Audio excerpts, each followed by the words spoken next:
Good evening বন্ধুরা, আজকে আমি বানাবো কুকুরকু চিকেন কারি। প্রথমে ওভেন অন করে তাতে কড়াই বসালাম। কড়াইতে সর্ষের তেল ঢাললাম। তেল গরম হলে ওতে গোটা জিরে ফোড়ন দিলাম 1 চা চামচ। তারপর দিলাম 6টা পেঁয়াজ কুচি করে কেটে রেখেছিলাম সেগুলো। দেওয়ার পরে পেঁয়াজগুলো ভালোভাবে গরম তেলে ভাজতে থাকলাম। বেশ কিছুক্ষণ ধরে ভাজছি। পাশেই ভাত বসিয়েছি। এরপরে কড়াইতে দিলাম 2 চা চামচ হলুদ গুঁড়ো আর দিলাম 1 চা চামচ নুন। এরপর ভালোভাবে পেঁয়াজগুলো তেলে আবার ভাজতে থাকলাম। বেশ কিছুক্ষণ ভাজছি। বেশ কিছুক্ষণ ভাজার পর পেঁয়াজটা ট্রান্সপারেন্ট হয়ে আসবে। তখন আমরা অ্যাড করব আদা রসুনের পেস্ট। আদা 2 ইঞ্চি আর রসুন 10 থেকে 12 কোয়া। আদা রসুন ভালোভাবে পেস্ট করে নিয়েছি। দিলাম একটা টমেটো কুচি করে কেটে। এরপর দিলাম আদা রসুনের পেস্ট দিয়ে ভালোভাবে মশলাটা আমরা কষবো।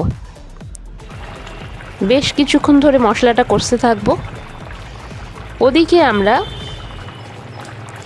1 কেজি চিকেন কিনে এনেছিলাম। সেটা ভালো করে ধুয়ে নুন হলুদ আর সর্ষের তেল মাখিয়ে ম্যারিনেট করে নিয়েছিলাম। প্রায় আধ ঘন্টা কাভার দিয়ে চাপা দিয়ে রেখেছিলাম। এদিকে মশলাটা ভালো করে কষানো হচ্ছে। মশলাটা ভালোভাবে কষানো হয়ে গেলে আমরা ম্যারিনেশন করা চিকেনটা ওর মধ্যে ঢেলে দিলাম। এরপর ভালোভাবে চিকেনটা কষাতে থাকছি। আপনারা দেখতে থাকুন বন্ধুরা, একটু সময় লাগছে। ভালোভাবে কষাতে কষাতে ওরই মধ্যে আমরা অ্যাড করলাম 2 চা চামচ শুকনো লঙ্কা গুঁড়ো। এরপর আবার ভালোভাবে চিকেনটা নাড়ছি, মশলার সাথে ভালোভাবে মিশিয়ে নিচ্ছি। আপনারা দেখুন বন্ধুরা, বেশ কিছুক্ষণ ধরে কষাচ্ছি, একটু সময় লাগছে।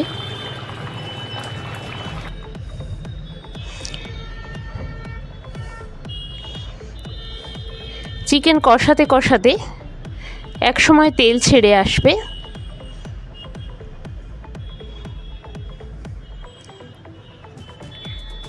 একসময় তেল ছেড়ে এলে ওতে আমরা অ্যাড করব ছোট কাপের 2 কাপ জল। তারপর আধ ঘন্টা ধরে ঢাকনা চাপা দিয়ে একদম সিমে বা লো আঁচে আমরা ফোটাতে থাকব। তাহলেই তৈরি হয়ে যাবে আমাদের কুকুরকু চিকেন কারি। আপনারা কমেন্ট করে জানান বন্ধুরা কেমন হয়েছে। তাহলে আজকের মতো টাটা।